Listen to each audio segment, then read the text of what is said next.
Hello everyone, আমি শর্মিষ্ঠা। তোমাদের সকলকে জানাই আরও একবার স্বাগত, অনেক অনেক স্বাগত আমার brand new channel Sharmishtha daily ব্লগে। আজকে বৃহস্পতিবার সকালবেলা আমি আজকে ব্লগটা শুরু করছি। শুরু করার কারণ হলো একটাই, যে বৃহস্পতিবারটা সপ্তাহের মধ্যে আমার ভীষণ ব্যস্ততার মধ্যে কাটে। তো সারাদিন আমি কি করি, কিভাবে বৃহস্পতিবারটা কাটাই, সেটাই তোমাদের সাথে আজকে শেয়ার করব। তার সাথে তাতানের কিছু অ্যাক্টিভিটিসও তোমাদের সাথে শেয়ার করব। তো চলো ব্লগটা শুরু করা যাক। Let's get started. আজকের সকালের শুরুটা চা দিয়েই হলো, কারণ অন্যান্য দিন সকালবেলা উঠে চা খাওয়ার খুব একটা সময় থাকে না বা ইচ্ছেও থাকে না। আমি খুব একটা চা প্রেমী নই, তবে আজকে যেহেতু একটু হাতে সময় ছিল তাই একসাথে ভাবলাম চা দিয়েই শুরু করি সকালটা। তাই লিকার চাই আমরা ন্যাচারালি সকালে খাই। বৃহস্পতিবারের ব্লগটা করার কারণ বৃহস্পতিবারটা সপ্তাহের অন্যান্য দিনের থেকে আমাদের সকলেরই একটু অন্যরকমভাবে কাটে। কারণ সেদিনকে সবাই মোটামুটি সকালের দিকটা বাড়িতেই থাকে। আমার শ্বশুরমশাই সেদিন ছুটি থাকে, তো আমাদের সানডে হলো বৃহস্পতিবারটাই বলা যেতে পারে। সেদিনকেই আমাদের সমস্ত বাজার হাট সব হয়। এই দিনটা সকালবেলা আমি একটু দেরি করেই উঠি, কারণ অন্যান্য দিনের মতো তাড়া থাকে না, সেই জন্যে।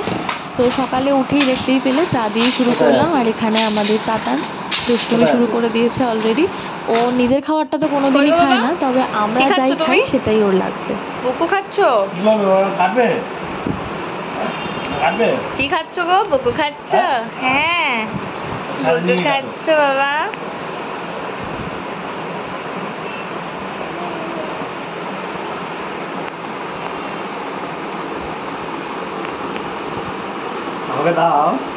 এই সকালের সময়টাই একটু সময় হয় যে একসাথে সবাই বসার, না হলে তারপরে তো আর সময়ই নেই। ছোট বাচ্চা নিয়ে কখন যে সারাদিনটা কেটে যায় সেটা বুঝতেই পারি না। তবে হ্যাঁ, যেই কথাটা না বললেই নয়, হয়তো ভ্লগেই বলছি, সেভাবে কোনো দিন সামনাসামনি বলাও হয় না। উজ্জ্বল না থাকলে কিন্তু, মানে আমার হাজব্যান্ড, ও না থাকলে কিন্তু আমার পক্ষে একা সমস্ত কাজ করে তাতানকে সামলানো একেবারেই পসিবল ছিল না। বলা যেতে পারে একেবারে ট্রু সেন্সে উজ্জ্বল হলো একজন পারফেক্ট হাউস হাজব্যান্ড মেটেরিয়াল। তো যাই হোক, সর্বগুণ সম্পন্ন যাকে বলে, ঘরের সমস্ত কাজ থেকে শুরু করে বাচ্চাকে কিভাবে সামলে রাখতে হয় সবটাও খুব ভালো পারে। তো সেই জন্য আমার কিন্তু অনেকটাই হেডেক থাকে না। তো যাই হোক, এখানে দেখো আমি বাজারগুলো গুছিয়ে নিচ্ছিলাম, যেটা সকালেই এসছিল। মাছ এবং সবজি বাজার আমাদের বৃহস্পতিবার সকালে সবটা একসাথেই আনা হয়। যেহেতু বললাম তোমাদের, আমি সকাল সকাল উঠেই আমাদের রান্নাবান্না হয়, কারণ সকালেই সবাই বেরোয়। বিশেষ করে আমার শ্বশুরমশাই 8:30টার মধ্যে বেরিয়ে যান। তো সকালবেলা বাজার করে এনে রান্না করা তো পসিবল নয়, তাই একদিনই সব 7 দিনের বাজার স্টোর করা থাকে। সেই সমস্ত বাজারগুলোই আমি একটু গুছিয়ে নিচ্ছিলাম। হ্যাঁ, হয়তো তোমরা অনেকেই বলবে যে এক সপ্তাহের মাছ একবারে ফ্রিজে নষ্ট হয়ে যায় না। না, একেবারেই নষ্ট হয়ে যায় না। আর টেস্টও একদম অবিকল থাকে। কারণ কি, আমি কখনোই মাছ ধুয়ে ফ্রিজে রাখি না। সবসময় যেরম এসছে সেইভাবেই রাখি, তাহলে কি হয়, মাছটা একেবারে টেস্ট বজায় থাকে। আর ওই যে একটু আগে বললাম না, সর্বগুণ সম্পন্ন, দেখো এখন কিন্তু ব্রেকফাস্টটা ওই বানাচ্ছে। আমি যেহেতু অন্যান্য কাজে ব্যস্ত ছিলাম, তো সেই জন্য বললো আজকের ব্রেকফাস্টটা আমি বানিয়ে দিই। তো আজকের ব্রেকফাস্টে আমাদের হয়েছিল ম্যাগি।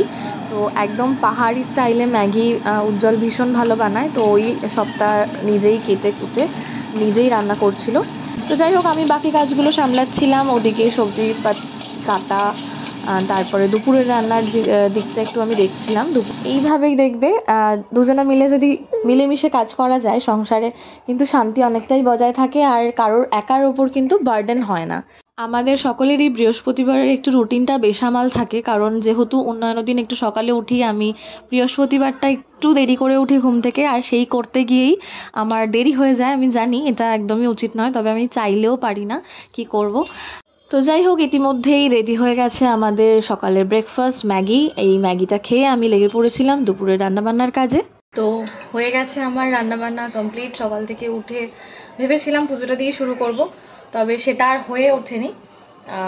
প্রথমেই উঠে যে পুজো করব তার আগেই তাতান উঠে পড়েছে। তো ওর সমস্ত কাজবাজ সেরে তারপরে আমি রান্নাবান্না সেরে অনেকটা বেলা হয়ে গেছে। তো এরপর তোমাদের সাথে দেখা হবে। আমি কি কি রান্না করলাম সেগুলো তোমাদের সাথে শেয়ার করব। তো চলো আমি আগে গিয়ে স্নানটা করে আসি, এসে তারপর তোমাদের সাথে আবার দেখা হবে।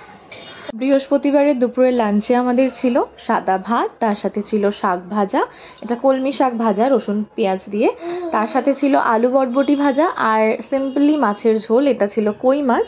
হ্যাঁ, তোমরা অনেকেই হয়তো বলতে পারো কই মাছই কেন, আমাদের বাড়িতে সকলেই কই মাছ ভালো খায়, সেই জন্য বেশিরভাগটাই সবসময় প্রায় কই মাছটাই হয়।